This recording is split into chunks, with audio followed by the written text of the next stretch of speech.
Bom, então a proposta agora é estudar capítulo por capítulo, né, do livro de Atos. Então, aqui nós vamos ter o texto inteiro do capítulo 1, tá? Então, vamos começar lá. Em meu livro anterior, Teófilo, eu escrevi a respeito de tudo que Jesus começou a fazer e a ensinar, diz Lucas.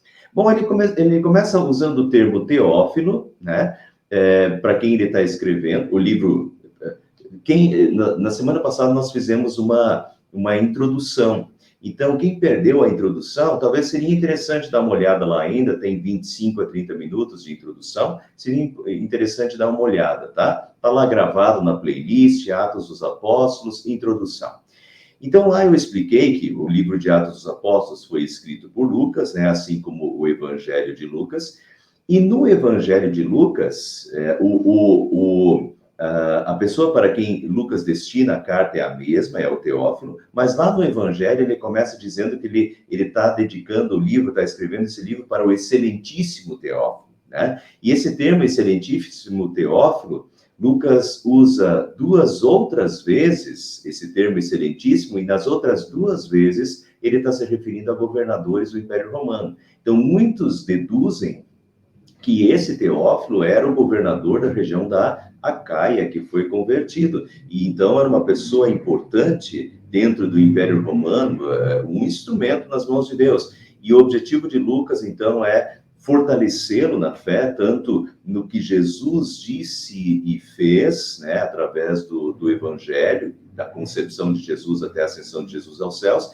e agora, nesse segundo livro de Atos, dar a continuação da história depois da subida de Jesus aos céus. Então, em meu livro anterior, Teófilo, eu escrevi a respeito de tudo que Jesus começou a ensinar. Em meu livro anterior, eu escrevi. Qual é o livro anterior? O Evangelho, né? O objetivo dos Evangelhos é narrar desde a concepção de Jesus até a subida de Jesus aos céus, a vida de Jesus na terra, né? Então, o livro anterior é o Evangelho de Lucas. E ele diz, escrevi a respeito de tudo que Jesus começou a fazer e a ensinar. Quando esteve nesse mundo, Jesus apenas começou a fazer e a ensinar. Porque ele continua fazendo e ensinando como ele prometeu. Eu estarei convosco todos os dias até a consumação dos séculos de Jesus. Então, esse termo, no primeiro livro eu escrevi sobre o que Jesus começou a fazer e ensinar. Quando Jesus esteve nesse mundo, ele começou a fazer e a ensinar. Mas Jesus, depois que Jesus subiu aos céus, Jesus continua fazendo e ensinando, né? Então, Jesus continua ativo. Jesus não morreu, Jesus está vivo. Então, no primeiro livro, ele falou o que Jesus começou a fazer e ensinar. Agora, em Atos dos Apóstolos, o que Jesus continua fazendo e ensinando. E também, bem interessante, é que Jesus continua sendo o Senhor. Se vocês lerem, nós vamos ler, né, mas já adiantando, desde o capítulo 1 até o capítulo 28, Lucas vai usando o termo Senhor, Senhor, Senhor. E Senhor sempre se refere a Jesus. E então, vejam como Jesus, a subida de Jesus aos céus, não quer dizer que Jesus parou de agir. Pelo contrário, vejam, Atos 2,47. E o Senhor lhes acrescentava diariamente os que iam sendo salvos. Quer dizer, quem é que acrescentava? O Senhor. Jesus. Jesus está plenamente ativo. Jesus está fazendo. Jesus está obrando. Jesus está ensinando. Por isso, muitos questionam Atos dos Apóstolos, o nome não é divino, tá? Você não vai achar isso lá. O nome foi dado. O que os apóstolos fizeram depois que Jesus subiu aos céus? Quais foram os atos dos apóstolos? Então, o nome acabou surgindo e sendo dado, Atos dos Apóstolos, mas o nome não é divino. E muitos questionam isso porque não está mostrando o sujeito certo, né? Talvez o mais correto seria dizer os atos do Senhor através dos apóstolos, mas são os atos do Senhor, é Jesus que está fazendo, né? O Senhor continua ativo. E Jesus continua sendo a cabeça da igreja.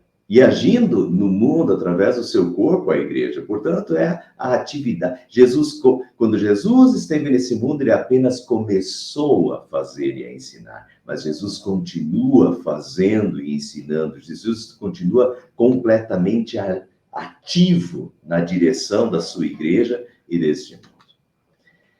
E daí ele continua até o dia em que ele foi elevado aos céus. E daí isso é a ascensão. Vamos lembrar que o primeiro capítulo, Lucas escreveu 2 livros, o Evangelho sobre a vida de Jesus e depois a continuação da história. Então, o primeiro capítulo de Lucas é a ponte entre o Evangelho e a sequência histórica da continuidade da igreja cristã. Então, o primeiro capítulo está relembrando o último capítulo do Evangelho, quando Jesus subiu aos céus, e agora, a partir do capítulo 2, já vem o Pentecostes e a continuação. Mas o capítulo 1 ainda é essa transição entre o final do Evangelho, né, e a continuação da história. Então, ele está relembrando a ascensão de Jesus aos céus, até o dia em que Jesus foi elevado aos céus, depois de ter dado instruções, por meio do Espírito Santo, aos apóstolos que havia escolhido. Depois do seu sofrimento, e aqui está lembrando, então, a morte de Jesus, né? Depois do seu sofrimento, Jesus apresentou-se a eles e deu-lhes muitas provas indiscutíveis de que estava vivo, e apareceu-lhes por um período de 40 dias, falando-lhes acerca do reino de Deus. Essa questão do apareceu-lhes por um período de 40 dias, a gente não sabe através dos evangelhos. Nem Mateus, nem Marcos, nem Lucas, nem João falam esse período, de quantos dias foi esse período. Nós sabemos que esse período em que Jesus ficou desde a ressurreição até a ascensão aos céus, esse período que ele ficou na terra, a gente sabe apenas por esse texto de Atos dos Apóstolos aqui. Por isso, Atos dos Apóstolos é o livro da história da igreja e ele nos dá... ele complementa com dados, né? O que muito, tanto que eu falei no primeiro estudo, né? Muito do que a gente sabe vem de Atos dos Apóstolos, né? Sem Atos dos Apóstolos a gente não saberia de muita coisa e não teria o pano de fundo necessário até para entender muitas partes do Novo Testamento. Tá? Então, o livro de Atos entender o livro de Atos, as informações do livro de Atos, é praticamente essencial para entender muita coisa do Novo Testamento. Então, Jesus apareceu-lhes por um período de 40 dias, falando-lhes acerca do reino de Deus. E isso é interessante, pessoal. Durante esses 40 dias, o que Jesus passou, o que Jesus conversou com os discípulos? Ele conversou acerca do reino de Deus. E eu estou frisando isso porque a gente precisa entender isso também. Jesus teve que trabalhar durante 40 dias com os discípulos sobre o reino de Deus. E o que é o reino de Deus? Porque nós estamos no reino desse mundo, e o reino desse mundo é um reino completamente diferente. É um reino em que o príncipe deste mundo é Satanás, é um reino em que impera o pecado, é um reino de ganância, é um reino de orgulho, é um reino de poder, é um reino, entende? O reino deste mundo, depois do pecado, é um reino completamente deturpado. Jesus teve que, desses 40 dias, Jesus trabalha com seus discípulos o conceito do reino de Deus. E eu acho que a gente tem que sempre lembrar disso e trabalhar esse conceito do reino de Deus, de que nós fazemos parte do reino de Deus. E no reino de Deus, quem governa é Cristo nos corações. E é um reino diferente, é um reino de justiça, de paz, de amor, né?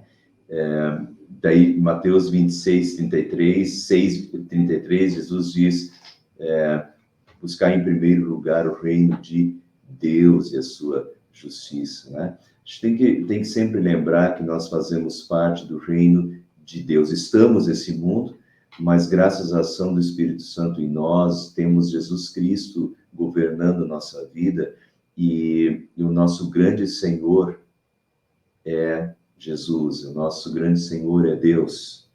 É nele que nós temos que nos espelhar, é ele que temos que buscar, é neste reino, é o reino dele que nós queremos viver desde já e eternamente, né? Então, nós estamos neste mundo, no meio deste reino, deste mundo deturpado pelo pecado em diversos, cheio de vaidades, como diz Salomão, vaidade de vaidades, tudo é vaidade, correr atrás do vento, e a gente tem que cuidar para não estar correndo atrás do vento dessas vaidades, buscar em primeiro lugar o reino de Deus e a sua justiça. Então, Jesus tem que continuar trabalhando essa questão do reino de Deus em nós.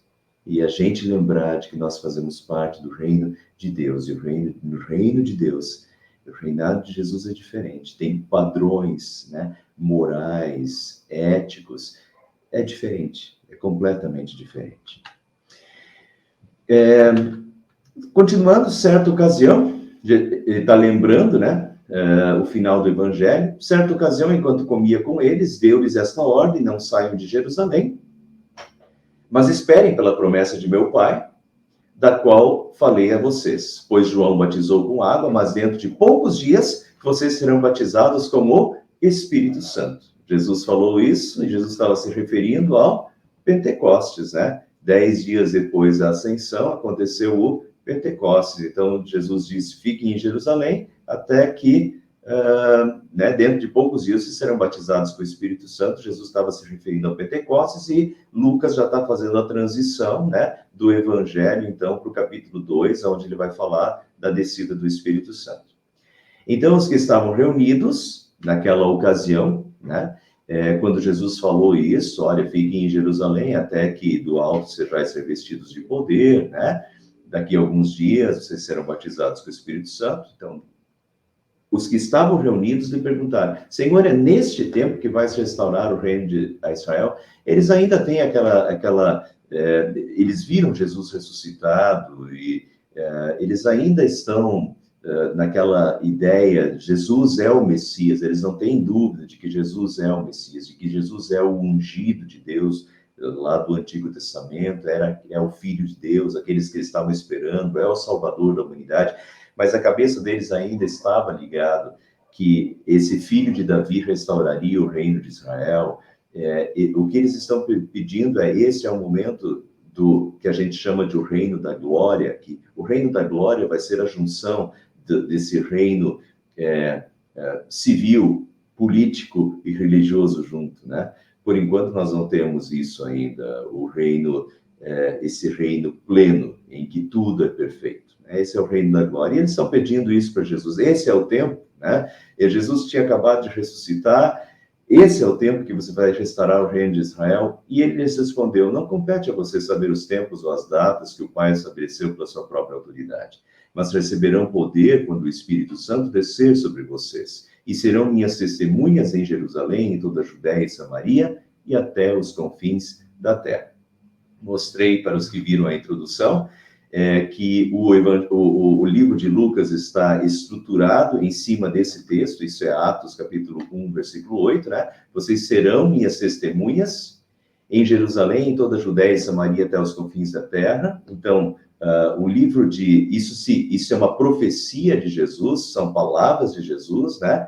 Quando o Espírito Santo descer, vocês serão minhas testemunhas em Jerusalém, Judéia e Samaria, até os confins da terra. E isso é uma profecia de Jesus, se cumpriu exatamente, e Atos dos Apóstolos nos mostra. Do capítulo 1 até o capítulo 7, a gente vê os discípulos e a igreja, principalmente em Jerusalém ainda.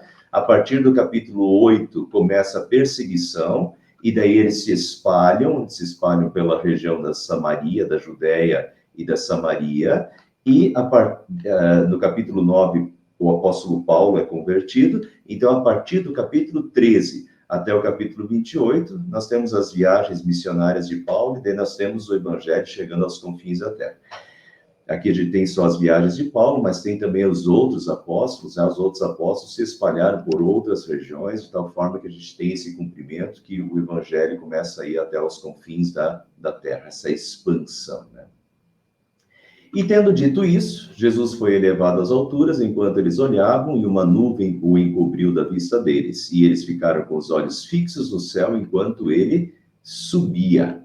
De repente surgiram diante deles 2 homens vestidos de branco, que lhes disseram: Galileus, por que vocês estão olhando para o céu? este mesmo Jesus que dentre vocês foi elevado aos céus, voltará da mesma forma como o viram subir. E é bem interessante essa questão de que ele voltará do mesmo modo que vocês o viram subir. Ele foi, então vejam, de repente surgiram anjos, né? E Jesus, só voltar aqui, ó. Ele foi levado às alturas enquanto eles olhavam, uma nuvem o encobriu, então uma nuvem o encobriu, ele foi elevado às alturas e uma nuvem o encobriu. E depois, então, porque vocês estão olhando para o céu, ele virá da mesma forma como viram subir. E daí nós temos as profecias, né? Apocalipse 1:8, eis que ele vem com as nuvens e todo olho o verá. Mateus 24:30, o próprio Jesus diz, então aparecerá no céu o sinal do Filho do Homem, vindo sobre as nuvens com poder e grande glória. Então, do mesmo, Jesus subiu aos céus e uma nuvem o encobriu, e quando ele voltar, ele voltará, né, sobre as nuvens com poder e glória. De tal forma que ainda nós temos a esperança que nos rege, né? Nós esperamos esse dia em que Jesus voltará sobre as nuvens, né? Das nuvens do céu, com poder e grande glória, é o fim dos tempos, né? E daí começa o reino da glória. Então eles voltaram para Jerusalém, vindo do monte chamado das Oliveiras, que fica perto da cidade, cerca de 1 quilômetro. Quando chegaram, subiram ao aposento onde estavam hospedados. Achavam-se presentes Pedro, João, Tiago e André, Filipe, Tomé, Bartolomeu e Mateus, Tiago, filho de Alfeu, Simão, os Zelotes e Judas, filho de Tiago. Quantos deu, pessoal? Deu 11. Claro, a gente sabe o que aconteceu com o 12º, né? Judas. O fato é que eles estão em 11. Eu já vou mostrar para vocês que não eram só 11, tá? Mas 11 dos discípulos aqui. Está faltando Judas, que já tinha se suicidado, né? E a continuação do texto a gente vai ver que vai ter a escolha do sucessor de Judas. Mas antes de ver a sucessão de Judas, quem vai suceder Judas, a gente tem um outro texto. Todos eles se reuniam sempre em oração com as mulheres, inclusive Maria, a mãe de Jesus, e com os irmãos dele. Então a gente vê aqui como era a vida dos primeiros cristãos, né, depois da subida de Jesus aos céus, essa questão de se reunir e de se reunir para orar, e sempre em oração, de estarem em comunhão. Aqui a gente tem Maria, né? Maria participa dos momentos da vida de Jesus, mas nós temos aqui também que eles se reuniam em oração com as mulheres aqui provavelmente são as outras Marias, né? Que viram, que presenciaram a ressurreição de Jesus, que foram embalsamar o corpo de Jesus, a gente tem lá nos evangelhos, né? Então, inclusive Maria, mãe de Jesus, e com os irmãos dele. E eu já falei sobre isso em estudos anteriores, que esse detalhe é interessante porque a gente sabe pelos evangelhos que os irmãos de Jesus não criam em Jesus a princípio. Mas, depois da ressurreição, a gente vê esses irmãos sendo convertidos. E vejam os irmãos aqui agora, os irmãos estão presentes na sala, nesse momento de oração. Então, a gente sabe, por exemplo, que Tiago, que escreveu o livro de Tiago, era irmão de Jesus, Judas também, que escreveu o livro bíblico de Judas, era um irmão de Jesus, e agora eles estão aqui já, antes não criam em Jesus, mas agora creem em Jesus e estão dispostos a morrer por ele e até a escrever livros sobre Jesus. Então é bonita essa reversão de história para os irmãos de Jesus. Naqueles dias, Pedro levantou-se entre os irmãos, geralmente Pedro é o que toma a frente entre os 12 discípulos, um grupo de cerca de 120 pessoas, e disse, aqui é interessante, pessoal, que vejam quantas pessoas estavam reunidas, né?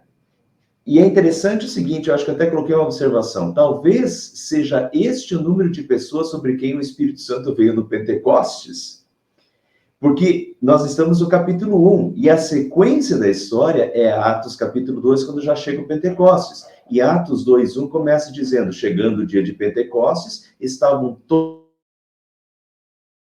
todos quem? todos aqueles que o capítulo 1 falou a princípio. E quem o capítulo 1 está se referindo? Né? Os 11 discípulos e um grupo de cerca de 120 pessoas. Portanto, é possível que o Pentecostes e a descida do Espírito Santo não tenha acontecido como às vezes a gente imagina e vê nas figuras, né? As línguas de fogo descendo sobre os ali, né? Bom, é um pouquinho questionável.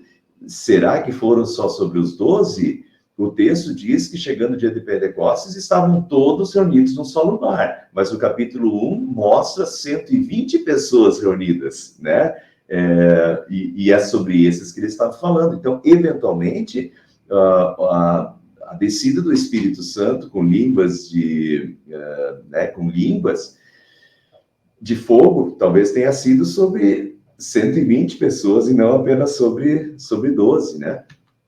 E disse: irmãos, era necessário que se cumprisse a escritura que o Espírito Santo predisse por boca de Davi, a respeito de Judas, que serviu de guia aos que prenderam Jesus. Notem que ele fala que o Espírito Santo, era necessário que se cumprisse a escritura que o Espírito Santo predisse por boca de Davi. Vejam a inspiração do Espírito Santo, que nós batemos bastante nisso, né? O Espírito Santo está por trás. Então, no Antigo Testamento, quando Davi escreve, é o Espírito Santo que está ditando essas palavras, o Espírito Santo está conduzindo essas palavras ditas por Davi, tanto que elas se cumprem, então, depois na vida de Jesus e posteriormente também, né? Vejam aqui, então, a escritura que o Espírito Santo predisse por boca de Davi, a respeito de Judas, que serviu de guia aos que prenderam Jesus. A que profecia do Espírito Santo por boca de Davi Pedro está se referindo? Salmo 109, versículos 5, 6 e 8. Retribui-me o bem com o mal e a minha amizade com o ódio. Designe-se um ímpio para ser o seu oponente, à sua direita esteja um acusador, Judas participa da Santa Ceia ainda, né? Seja a sua vida curta e outro ocupe o seu lugar. Daqui a pouco nós já vamos ver que não é só o Salmo 109, não é o único salmo escrito por Davi que fala sobre Judas e sobre a traição. Salmo 69 também fala. Mas nós temos aí, então, uma profecia lá do Antigo Testamento já sobre a traição de Judas e que outro ocuparia o seu lugar. E é isso que Pedro está lembrando aos outros, né, essas 120 pessoas reunidas ali naquele momento. Ele, Judas, foi contado como um dos nossos e teve participação desse ministério. Ele foi um dos 12 discípulos de Jesus. Agora notem que isso daqui, a continuação do texto está entre parênteses, tá? Então vamos lá. O que significa isso primeiro? Atenção, tá? Quando vocês acharem, serão pouquíssimos os textos no Novo Testamento que vocês vão achar parênteses. Mas quando acharem parênteses, atenção, porque o parênteses significa que não se tem certeza se isso realmente foi dito pelo escritor original da Bíblia, ou se é um acréscimo posterior, tá? E esse é um caso. Assim como a gente tem um outro caso desse muito famoso, que é o final do Pai Nosso. Por que os católicos não dizem sempre amém? Por que os evangélicos em geral dizem? Quem está certo? Olha, não sei quem está certo. O fato é que, se você for conferir lá no final do Pai Nosso, está entre parênteses. E quando está entre parênteses, significa o seguinte, que nos manuscritos mais antigos da Bíblia, alguns deles têm, outros não têm. E quando uns têm e outros não têm, a gente não tem certeza certeza absoluta. O restante do texto, inquestionável, aparece em todos, mas essa partezinha não se tem absoluta certeza. Então, quando não se tem absoluta certeza, se coloca entre parênteses. Tá? Então, o final do Pai Nosso é um desses casos. E aqui é o que acontecia muitas vezes, porque eles tinham que fazer cópias. cópias, né? Era tudo manuscrito ainda, cópia à mão, então eles tinham que fazer cópias do Novo Testamento. E à medida que eles iam fazendo cópias, às vezes tinha uns escribas, chamados assim, né? Aqueles que faziam as cópias. Um desses escribas, às vezes, se empolgava e fazia uma, né? Fazia lá um textozinho na margem, puxava uma flechinha lá e fazia um textozinho na... Era a empolgação do momento.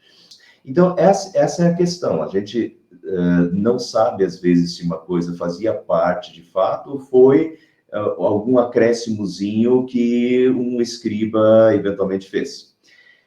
Mas, então, está entre parênteses, pode ser, pode não ser, mas o que esse parênteses diz? Com a recompensa que recebeu pelo seu pecado, Judas comprou um campo. Ali caiu de cabeça, seu corpo partiu-se ao meio e as suas vísceras se derramaram. Todos em Jerusalém ficaram sabendo disso, de modo que na língua deles esse campo passou a chamar-se Acéldama, isto é, campo de sangue. E agora, tem algumas diferenças aqui do que a gente sabe do texto do Evangelho, tem algumas diferenças. A questão é contraditório ou não? Primeiro que a gente não sabe se é original ou não, talvez nem Lucas tenha dito de fato isso. Mas vamos dizer assim, bom, vamos trabalhar com a hipótese que talvez tenha sido dito por Lucas. É contraditório ao Evangelho ou não? O que a gente sabe, se eu pedisse para você assim, como é que Judas morreu? Provavelmente a resposta de vocês seria, ele se enforcou. Está errado? Não, não está errado, porque é isso que o Evangelho diz. Então, vamos ver o Evangelho, Mateus 27, 5 a 10. Então, Judas jogou o dinheiro dentro do templo, né? Quando ele tentou devolver o dinheiro para desfazer o que ele tinha feito, mas o pessoal não aceitou, ele jogou o dinheiro dentro do templo, saindo foi e enforcou-se. É isso que diz o texto de Mateus, que Judas foi se enforcar. Já o texto de Atos diz que ele caiu de cabeça e o seu corpo partiu-se ao meio.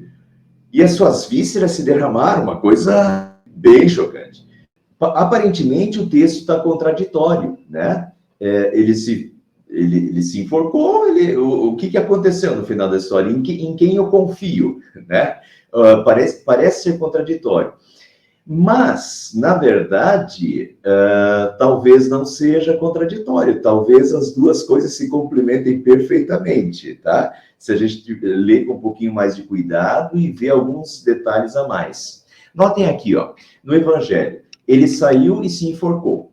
Os chefes dos sacerdotes ajuntaram as moedas e disseram, é contra a lei colocar esse dinheiro no tesouro, visto que é o preço de sangue. Então, eles não podiam pegar esse dinheiro e colocar no cofre do templo novamente, porque foi um preço de sangue. Vendeu a vida de Jesus, é um preço de sangue. E o texto é claro que eles pegaram esse dinheiro de Judas e compraram, vejam, então decidiram usar aquele dinheiro para comprar o campo do oleiro para cemitério de estrangeiros, pois por isso ele se chama campo de sangue até o dia de hoje. Muito bem, isso o Evangelho fala. Agora, se a gente somar com o que nós temos em Atos dos Apóstolos, talvez a gente tenha, na verdade, um quadro mais completo do que aconteceu. Porque, vejam, toda Jerusalém, Judas comprou um campo, diz que Judas comprou um campo. Agora, entre Judas ter comprado um campo ou o dinheiro que era dele, mas ele jogou para os sacerdotes, e os sacerdotes pegaram esse dinheiro e compraram esse lugar onde Judas se suicidou, as coisas não são tão contraditórias assim, porque o dinheiro era de Judas e foi usado, né, para comprar um campo para Judas. Cabeça, seu corpo partiu-se ao meio, suas vísceras se derramaram. É melhor não imaginar, né? Mas se a gente tentar imaginar isso, e diz que todos em Jerusalém ficaram sabendo disso, puxa, pessoal, se uma coisa dessa aconteceu hoje, a notícia vai ser publicada nos jornais, isso é uma coisa tremenda, né? Uma pessoa aí com as vísceras de fora né, uma coisa que chama atenção. Agora veja, se uma pessoa partida ao meio com as vísceras de fora, né? nós temos aí sangue para todo lado. Então, esse campo passou a chamar-se Acéldama, isto é, campo de sangue. As pessoas começaram a chamar aquele lugar de campo de sangue a partir de Judas e do que aconteceu com Judas. Aquele negócio chocante, de uma morte chocante, com as vísceras de fora e sangue por toda parte. Eles começam a chamar esse campo de sangue, a partir de Judas. E isso chama a atenção de toda Jerusalém. Agora veja como parece complementar os textos, porque quando você tem a morte de Judas de uma forma tão chocante, que ele se espatifa, né? Ou seja, as vísceras saem e é sangue por todo lado, e o pessoal de Jerusalém fica em polvorosa com uma morte tão chocante, daí nós temos, se a gente pegar aqui, que eles decidiram usar aquele dinheiro para comprar o campo do oleiro para cemitério de Sagés, por isso ele se chama de campo de sangue até o dia de hoje. Então, notem que talvez justamente porque Judas morreu desse jeito e o povo começa a chamar esse campo de sangue, os sacerdotes vão lembrar do suicídio de Judas e o transformam em. Talvez a gente consiga complementar, usar os dois textos para se complementar, fazendo um todo muito maior e muito mais completo.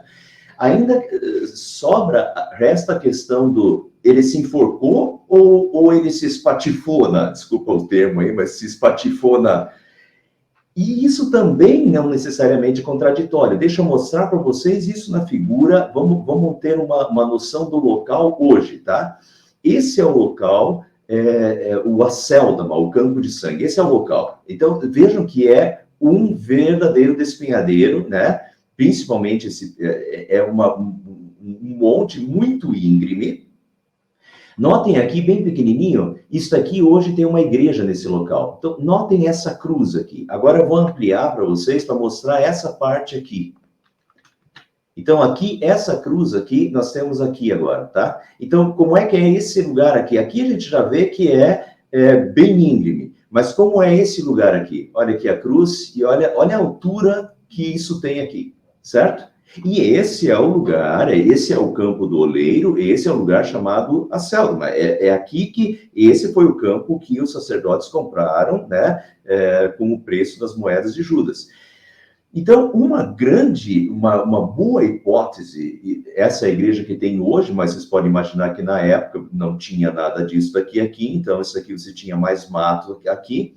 Então, uma das grandes hipóteses é de que Judas, de fato, foi se enforcar numa das árvores desse lugar, né? Nesse despenhadeiro, e ele, de fato, foi se enforcar e talvez tenha se pendurado, mas talvez o galho não tenha suportado e ele caiu em cima dessa altura, em cima de uma dessas pedras, e de fato ele foi achado com impacto, né, nessa altura, um corpo, ele foi achado espatifado lá embaixo com as vísceras de fora. E daí esse monte de sangue e essa morte dramática nesse lugar, né, e daí ser chamado de campo de sangue, enfim.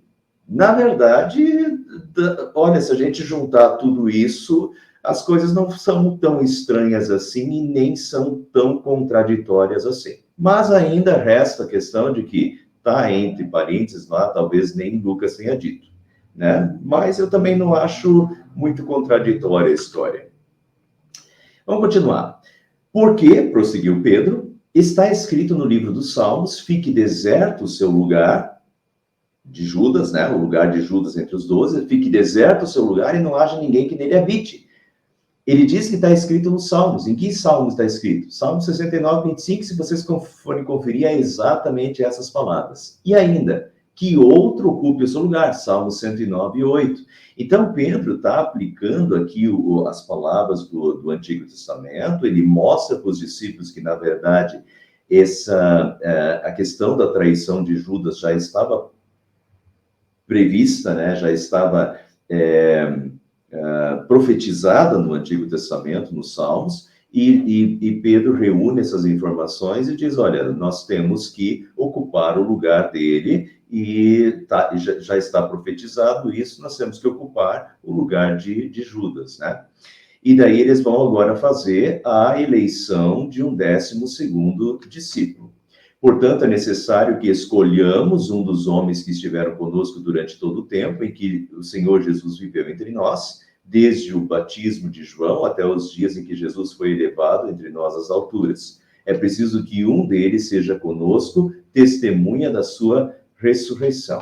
Então, eles vão escolher agora o que Pedro está falando, é necessário que nós escolhamos mais um homem, perfazendo esses 12 discípulos. Notem como é importante aqui, e é interessante que depois, quando os discípulos começam a morrer, porque todos, com exceção de João, todos os discípulos tiveram mortes de mártir, e as mortes absolutamente terríveis, mas à medida que os discípulos começam a morrer depois, eles não são mais substituídos. A gente não tem nenhum lugar que eles são substituídos. A cada morte de um, ele é substituído. Não acontece isso mais. Mas nesse momento aqui, como tinha sido profetizado, ainda é importante. Então, vocês notem o seguinte, nós temos as 12 tribos de Israel no Antigo Testamento, que perfazia o povo de Deus no Antigo Testamento, e nós temos os 12 apóstolos no Novo Testamento. Então, até por esse lado, a gente tem aí a importância desses 12 apóstolos que vão começar a estruturar a igreja cristã depois da subida de Jesus aos céus. Se você pega as 12 tribos do Antigo Testamento e os 12 apóstolos do Novo Testamento, 12 vezes 12, você tem 144. O Apocalipse fala dos 144 mil. 144 é exatamente 12 vezes 12. De certa forma, a igreja do Antigo Testamento, o povo de Deus do Antigo Testamento e o povo de Deus do Novo Testamento. O povo de Deus do Antigo Testamento, simbolizado pelas 12 tribos, o povo de Deus do Novo Testamento, que começa com os 12 apóstolos, a igreja de Deus do Novo 144 mil, 12 vezes 12 vezes 1000. 1000 é o número da plenitude. Então, você tem a plenitude do povo de Deus do Antigo Testamento, a plenitude do povo de Deus do Novo Testamento. 12 vezes 12 vezes 1000, 144 mil. Então, nesse início, ainda era importante eleger um 12º apóstolo. É isso que eles estão fazendo. Vamos ver como é que funcionou isso. Então, indicaram 2 nomes, José, chamado Barsabás, também conhecido como Justo, e Matias. E depois oraram: Senhor, tu conheces o coração de todos. Mostra-nos qual desses 2 tem escolhido para assumir este ministério apostólico que Judas abandonou, indo para o lugar que lhe era devido. Então, tiraram sortes, e a sorte caiu sobre Matias. Assim, ele foi acrescentado aos 11 apóstolos. Então, Matias assume o lugar de Judas e se torna o 12º apóstolo. É interessante aqui, pessoal, que o modo como foi feito, né? Aqui diz, tiraram sortes, tá? A gente não tem nenhuma indicação para ficar tirando sorte hoje mais em assuntos desse tipo, tá? Mas, ao mesmo tempo, notem que não foi tudo na sorte, não. Tá? Não foi assim que aconteceu. Vejam, vamos lembrar? Quantas pessoas tinha no local? 120.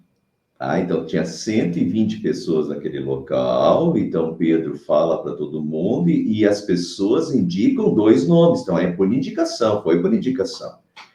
Das 120 pessoas presentes naquele local, eles chegaram em 2 nomes, que foi José, chamado Barsabás, e Matias, o Justo. Então, vocês já têm ali 2 pessoas representativamente, provavelmente fiéis, né? E qualquer uma das 2 poderia assumir. Mas, então, entre esses 2, eles oram, e esse é um outro critério para a escolha de liderança na igreja. A gente sempre fazer isso com oração, a gente sempre pedir que o Espírito Santo guie esses processos de escolha. E daí, então, né, eles chegaram em Matias entre esses 2 nomes. E uma outra, nós vamos chegar lá daqui a pouco, porque nós vamos estudar capítulo por capítulo, mas no capítulo 6 nós vamos ter outra escolha, a escolha dos diáconos, e vocês vão ver que não tem sorte nenhuma. Na escolha dos diáconos, eles nem lançam sortes. A escolha dos diáconos, eles reuniram todos os discípulos e disseram, irmãos, escolham entre vocês 7 homens de bom testemunho, cheios do espírito e de sabedoria. Homens de bom testemunho, cheios do espírito e de sabedoria. Esse é o critério. E podem ter certeza, embora o texto não fale, de 120 pessoas, eles chegaram em 2 nomes. O que esses nomes tinham? Com certeza eram nomes desse tipo, né? Pessoas de bom testemunho, cheios do espírito e sabedoria. Esse é o critério de liderança na igreja. Né? Não indique pessoas.